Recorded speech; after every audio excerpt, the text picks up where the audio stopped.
aliyetokwa na damu.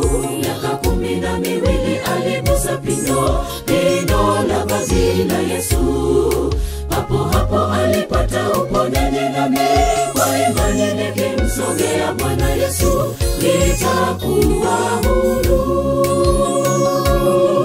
Kama yule mke aliyetokwa na damu, miaka 12 aligusa pindo la vazi la Yesu.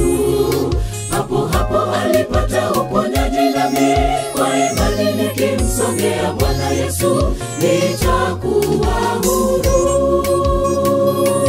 Nami nataka niguse pindo la vazi la Yesu, nataka niguse pindo la vazi la Yesu nipate kupona. Shida za miaka na mikaka zipate kukoma, nipate furaha.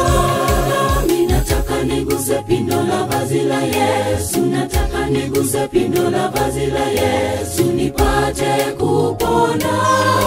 Shida za miaka na mikaka zipate kukoma, nipate furaha.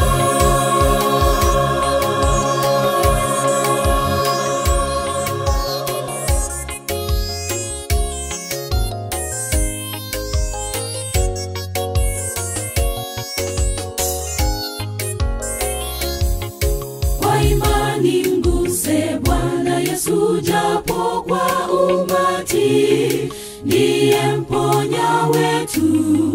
Japo wakuzuie watu, jikaze, songa karibu naye Bwana mguse hatakupuuza.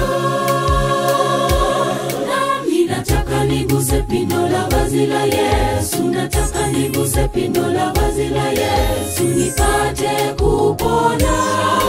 Shida za miaka na mikaka zipate kukoma, nipate furaha.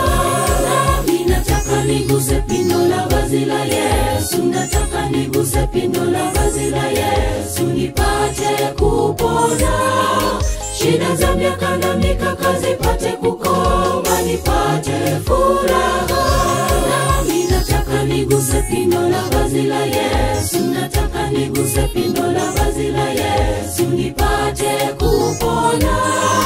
Shida za miaka na mikaka zipate kukoma, nipate furaha. Nami nataka niguse pindo la vazi la Yesu, nataka niguse pindo la vazi la Yesu